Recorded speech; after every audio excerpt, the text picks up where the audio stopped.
بسم اللہ الرحمن الرحیم۔ آج میں آپ کو بہت ہی دلچسپ اور سبق آموز واقعہ سنانے والا ہوں۔ خلیفہ ہارون الرشید عباسی خاندان کا 5واں خلیفہ تھا۔ عیسائیوں نے طویل عرصے تک اسلامی دنیا پر حکومت کی، لیکن ان میں سے شہرت صرف ہارون الرشید کو نصیب ہوئی۔ ہارون الرشید کے دور میں ایک بار بہت بڑا قحط پڑ گیا۔ اس قحط کے اثرات سمرقند سے لے کر بغداد اور کوفہ سے لے کر مراکش تک ظاہر ہونے لگے۔ ہارون الرشید نے اس قحط سے نمٹنے کے لیے تمام تر تدبیریں آزما لیں۔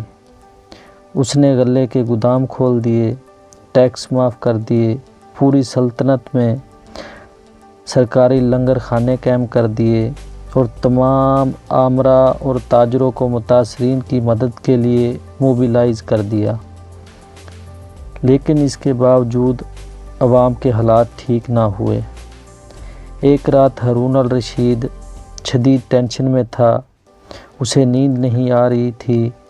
ٹینشن کے اس عالم میں اس نے اپنے وزیر اعظم یحییٰ بن خالد کو طلب کیا۔ یحییٰ بن خالد ہارون الرشید کا استاد بھی تھا۔ اس نے بچپن سے بادشاہ کی تربیت کی تھی۔ ہارون الرشید نے یحییٰ بن خالد سے کہا، استاد محترم، آپ مجھے کوئی ایسی کہانی، کوئی ایسی داستان سنائیں جسے سن کر مجھے قرار آ جائے۔ یحییٰ بن خالد مسکرائے اور عرض کیا، بادشاہ سلامت، میں نے اللہ کے کسی نبی کی حیات طیبہ میں ایک داستان پڑھی تھی، داستان مقدر۔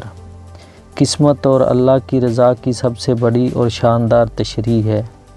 آپ اگر اجازت دیں تو میں وہ داستان آپ کے سامنے دہراؤں گا۔ بادشاہ نے بے چینی سے فرمایا، یا استاد فوراً فرمائیے، میری جان حلق میں اٹک رہی ہے۔ یحییٰ خالد بن نے عرض کیا، کسی جنگل میں ایک بندر سفر کے لیے روانہ ہونے لگا۔ اس کا ایک بچہ تھا، وہ بچے کو ساتھ نہیں لے جا سکتی تھی۔ چنانچہ وہ شیر کے پاس گئی اور اس سے عرض کیا، جناب آپ جنگل کے بادشاہ ہیں، میں سفر پر روانہ ہونے لگی ہوں، میری خواہش ہے آپ میرے بچے کی حفاظت اپنے ذمہ لے لیں۔ شیر نے حامی بھر لی۔ بندریا نے اپنا بچہ شیر کے حوالے کر دیا۔ شیر نے بچہ اپنے کندھے پر بٹھا لیا۔ بندریا سفر پر روانہ ہو گئی۔ اب شیر روانہ بندر کے بچے کو کندھے پر بٹھاتا اور جنگل میں اپنے روزمرہ کے کام کرتا رہتا۔ ایک دن وہ جنگل میں گھوم رہا تھا کہ اچانک آسمان سے ایک چیل نے ڈائی لگائی، شیر کے قریب پہنچی، بندریا کا بچہ اٹھایا اور آسمان میں گم ہو گئی۔ شیر جنگل میں بھاگا دوڑا، لیکن وہ چیل کو نہ پکڑ سکا۔ یحییٰ خالد رکا، اس نے سانس لیا اور ہارون الرشید سے عرض کیا، بادشاہ سلامت۔ چند دن بعد بندریا واپس آئی اور شیر سے اپنے بچے کا مطالبہ کر دیا۔ شیر نے شرمندگی سے جواب دیا، تمہارا بچہ تو چیل لے گئی ہے۔ بندریا کو غصہ آ گیا اور اس نے چلا کر کہا، تم کیسے بادشاہ ہو؟ تم ایک امانت کی حفاظت نہیں کر سکتے، تم اس سارے جنگل کا نظام کیسے چلاؤ گے؟ شیر نے افسوس سے سر ہلایا اور بولا، میں زمین کا بادشاہ ہوں، اگر زمین سے کوئی آفت تمہارے بچے کی طرف بڑھتی تو میں اسے روک لیتا، لیکن یہ آفت آسمان سے اتری ہے اور آسمان کی آفتیں صرف اور صرف آسمان والا ہی روک سکتا ہے۔ یہ کہانی سنانے کے بعد یحییٰ بن خالد نے ہارون الرشید سے عرض کیا، بادشاہ سلامت، قحط کی یہ آفت بھی اگر زمین سے نکلی ہوتی تو آپ اسے روک لیتے۔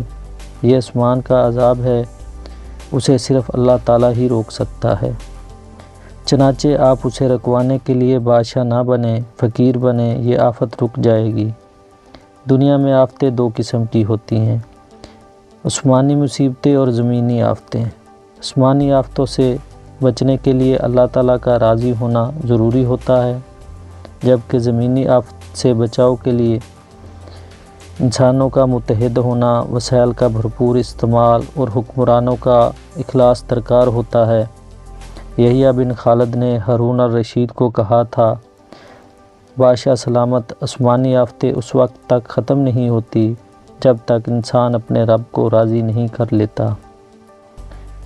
آپ اس آفت کا مقابلہ بادشاہ بن کر نہیں کر سکیں گے، چنانچہ آپ فقیر بن جائیں، اللہ کے حضور گر جائیے، اس سے توبہ کیجیے، اس سے مدد مانگیے۔ دنیا کے تمام مسائل اور ان کے حل کے درمیان صرف اتنا فاصلہ ہوتا ہے جتنا ماتھے اور جائے نماز میں ہوتا ہے، لیکن افسوس ہم اپنے مسائل کے حل کے لیے 7 سمندر پار تو جا سکتے ہیں، لیکن ماتھے اور جائے نماز کے درمیان موجود چند انچ کا فاصلہ طے نہیں کر سکتے۔ مکرم قارئین کرام، چلتے چلتے ایک آخری بات عرض کرتا چلوں کہ اگر کبھی کوئی ویڈیو، کال، واقعہ، کہانی یا تحریر وغیرہ اچھی لگا کرے تو مطالعے کے بعد مزید تھوڑی سی زحمت فرما کر اپنے دوستوں سے بھی شیئر کر لیجئے۔ یقین کیجئے کہ اس میں آپ کا بمشکل ایک لمحہ صرف ہوگا، لیکن ہو سکتا ہے کہ اس ایک لمحے کی اٹھائی ہوئی تکلیف سے آپ کے شیئر کردہ تحریر ہزاروں لوگوں کے لیے سبق آموز ثابت ہو سکتی ہے۔ خدا حافظ۔